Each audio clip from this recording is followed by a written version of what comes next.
nggak ada niat menodai agama itu, nggak ada. Apalagi di kultur budaya Indonesia ini kan banyak sekali mubahalah diramu dengan sumpah pocong misalkan ya kan, dan konteksnya macam-macam. Ada orang dituduh punya ilmu santet, ada orang dituduh mencuri, ada orang dituduh menidur istrinya. Ambillah mubahalah ini pakai dipocong-pocong segala, dan dari dulu sampai sekarang nggak ada penodaan agama itu dalam mubahalah itu ya. Jadi insya Allah kalau masalah ini saya tetap bersiteguh bahwa saya hak amar ma'ruf nahi munkar, gak ada sama nodi agama. Jadi sidang ini sebelum mengadili mubahalahnya apa ijazah palsunya? Dua-duanya jalan ya. Nanti biar kuasa hukum menjelaskan. Jadi saya mendukung Mas Bambang Tri, tapi saya juga harus tahu dong Bambang Tri ini sebenarnya bohong apa jujur. Saya mendukung gitu loh. Ya kalau memang ternyata ijazahnya Pak Jokowi asli, proses hukum Mas Bambang Tri. Kalau ternyata palsu, ya, impeachment gitu ya, apa saya nggak ngerti gitu ya. Bang, ngomong Bang. Mas, bentar lagi, penutup Gus Dur tadi Gus, waktu tadi bilang tutup sidang tadi, tolong ulang lagi boleh? Yang mana? Yang tadi bahwa ini nggak ada kaitan di sidang ini dengan. Ada. Nah, itu. Ya, jadi mungkin lebih tepatnya begini loh. Sebenarnya ada nggak ada ya, tapi intinya kan saya ini dia bilang ijazahnya Jokowi palsu. Lah ya gimana? Saya nggak percaya gitu kan, percaya nggak percaya ya, percaya nggak percaya. Maka saya karena seorang Islam tak sumpah Al-Quran. Gitu ya. Jadi mau nggak ditafsir sendiri, mubahalah ini ada hubungannya apa enggak sama ijazah palsu atau asli itu. Tapi yang jelas hakikat dari hatiku yang paling dalam, ini antara Bambang Tri jujur apa bohong sih? Hanya itu aja intinya. Tapi saya udah di penjara nih 3 bulan ini. Nggak bisa kasih nafkah anak istri ini ya. Ini konstruk hukumnya begini. Yang bunuh KM50 ada di penjara. Awalnya polisi menangkap, kemudian menahan dengan dasar pasal 14, 15 Undang-Undang Nomor 1 Tahun 46. Langganan tuh saya juga kena itu. Kemudian Saya yang izin sholat kedua- boleh? Saya izin sholat boleh? Ya boleh. Ya, Bang Irit lanjut ya. Ya. Masuk Gus. Ya. Jadi yang kedua berkait dengan penodaan agama pasal 156A Ya. dikaitkan dengan mubahalah. Ya. Yang ketiga berita bohong. Ya. Nah, jadi 3 inilah yang menjadi dakwaan. Ya. Nah, kalau tadi ditanya oleh Mas Edi kaitan dengan apakah dengan ijazah palsu, ada. Tapi konteksnya diawali dari adanya mubahalah. Nah, yang nggak benar di sini adalah menurut saya secara ilmu hukum polisi dan jaksa ini kok mengadili mubahalahnya. Itu persoalannya. Padahal dia ada di Al-Quran surat Ali Imran ayat 61. Ali Imran 61 itu tentang mubahalah. Boleh yang Gus Dur lakukan begitu, boleh. Lalu apa yang jadi persoalan? Nah, kalau yang jadi persoalan kontennya, jangan kena pasal 156 aja dong, karena nggak ada penodaan agama di situ. Berita bohongnya bisa, akhirnya bisa. Tapi itulah keberatan, makanya tolong kejelian hakim di sini saya minta fokus kepada kaitan dengan ijazah palsu. Kan sampai hari ini nggak ada ijazah aslinya. Jadi tidak ada kebohongan Gus Nur sama Bambang Tri, nggak ada. Harusnya hari ini hakim harus menyatakan bebas demi hukum. Dasarnya pasal 183 KUHP.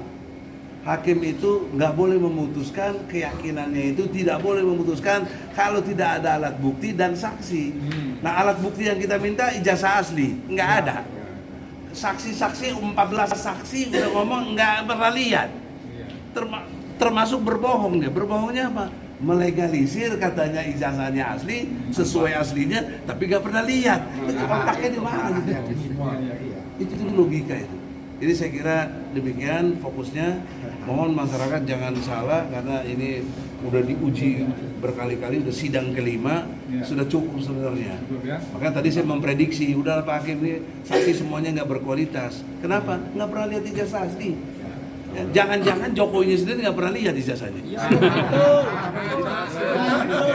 Kalau dia lihat ya kasih aja, kok susah apa sih? Lewat jaksa gitu ya.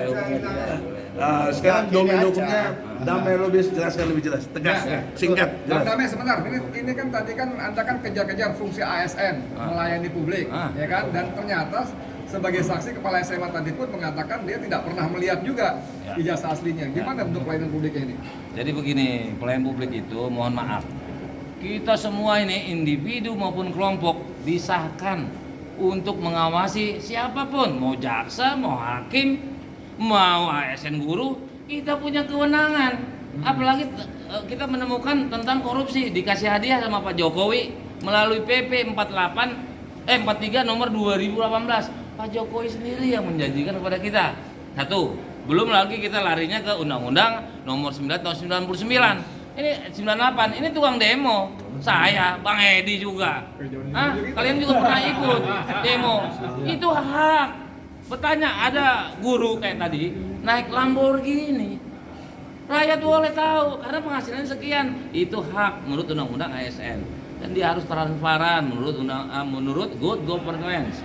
Prinsip pejabat publik yang harus dia pegang salah satunya tadi jujur, transparan, akuntabel, profesional. Kita punya hak itu nggak ngerti saya bilang. Udah kaitan dengan jasa palsu gimana? Nah, ya palsu kan begini. Kita awali dulu. Tadi saya udah sepakat sama hakim bahwa ketika dimulainya proses perkara harus ada keadilan di situ. Kalau enggak dari awal tidak adil, maka tidak akan diketemukan keadilan tersebut.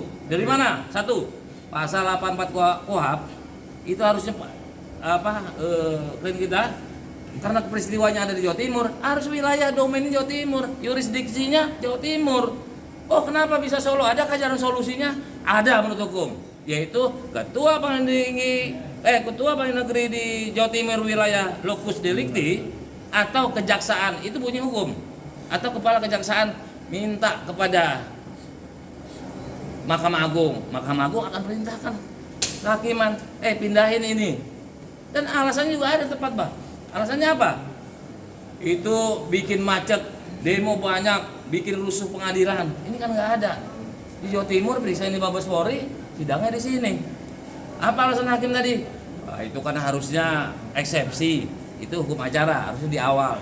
Kita kembali kepada KUHP. Memang itu tahapannya adalah eksepsi. Tapi demi mencapai kebenaran yang sebenar-benarnya, ini kan udah kenapa? Dari Jawa Timur, Mabes Polri, sidangnya di sini. Oke, Enggak Bang, pakai sekarang prosedur. balik ke Bang. Nggak Tadi pakai dari prosedur. saksi kepala SMA tadi dan 14 saksi sebelumnya kata Bang Egy tadi tidak satu pun lihat Nggak ada, harusnya gini, tidak ada korban. Ini korban prinsip kan Pak Jokowi. Mau diambil dari mana? Sebagai nama dirinya presiden, pasti. Sebagai dia murid sekolah tersebut, seperti yang guru-guru tadi yang kemarin siapa namanya? Christine Martarini Christine, ternyata sumpahnya juga beda. Ngaku di BAP Muslim, ngaku di depan pengadilan, dia Protestan, sumpahnya atas Injil. Nggak benar semua, nggak pernah lihat. Nggak ada yang pernah lihat. Jokowi juga merasa nggak korban dia nggak merasa tersinggung. Kesimpulannya? Nah, kesimpulannya harus dibebaskan seperti Pak Egy bilang tadi. Nah, bolehlah lanjut solusinya, Bang. Lanjut boleh perkara, tapi dikeluarkan dulu dua orang ini. Tangguhkan. Tersiksa dia, tangguhkan kan ada. Menangguhkan tidak akan melarikan diri. Kita berani buat ini, Bang. tidak menghilangkan barang bukti. Tidak akan menghilangkan barang bukti. Barang bukti kan sudah mereka semua. Bapak Jokowi yang bukti. Ijazah aslinya. Ya kan apa yang mau dilarikan lagi, mengulang lagi? Kita nanti buat perjanjian menjamin bahwa Gus Nur tidak akan melarikan diri. Oke. Oke, Sip. sekarang ini tokoh masyarakat. Ada solusinya kok. Kita minta ketua dewan Tanfidi dari FPI Jawa Tengah, Kiai Rafiq. Silakan. Assalamualaikum warahmatullahi wabarakatuh. Sangat kecewa saya persidangan ini dengan 14 saksi yang tidak kualitas. Ya, betul. Ya, kalau hakim supaya ada harganya di negara yang berhukum ini, nah ini sebetulnya besok sidang terakhir ya, itu 14 saksi membawa ijazah aslinya Jokowi kalau memang punya ijazah. Ya. Nah, kalau tidak punya ijazah, Jokowi datang minta maaf seluruh orang yang berjasa di negara kesatuan Republik Indonesia. Sebab ini akan menodai orang-orang yang berilmu di Indonesia. Nah, maka dari itu hanya satu ya, Jokowi membawa ijazah yang asli supaya diklarifikasikan kepada pendapat dari Pak Bambang Tri.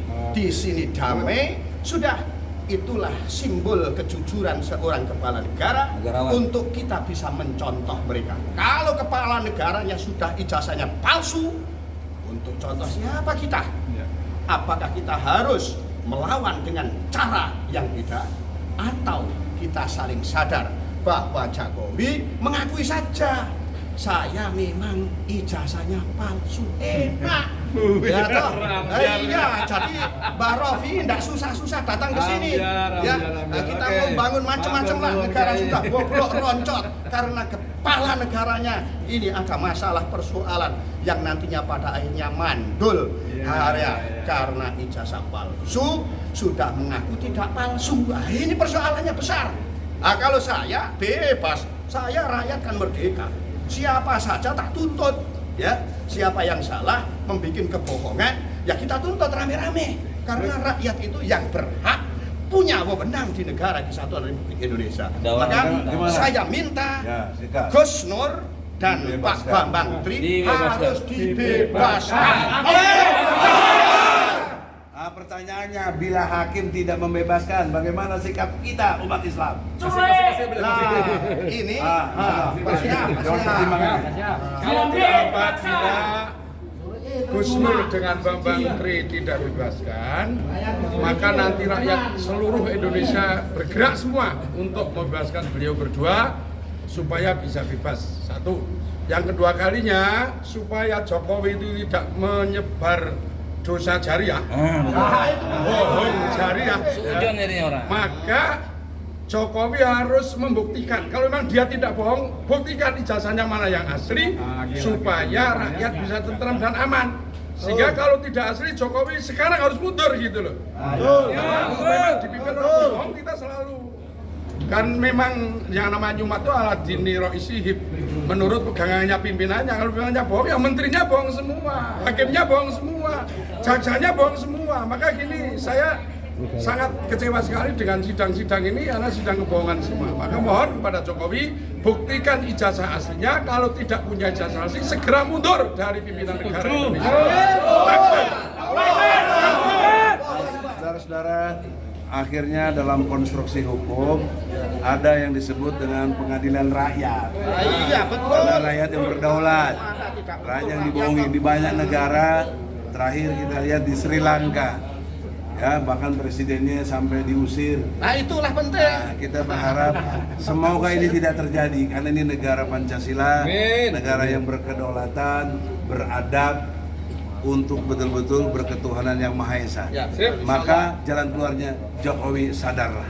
Sadarlah kau Jokowi. Insya Allah supaya Indonesia aman, tentram. Assalamualaikum warahmatullahi wabarakatuh.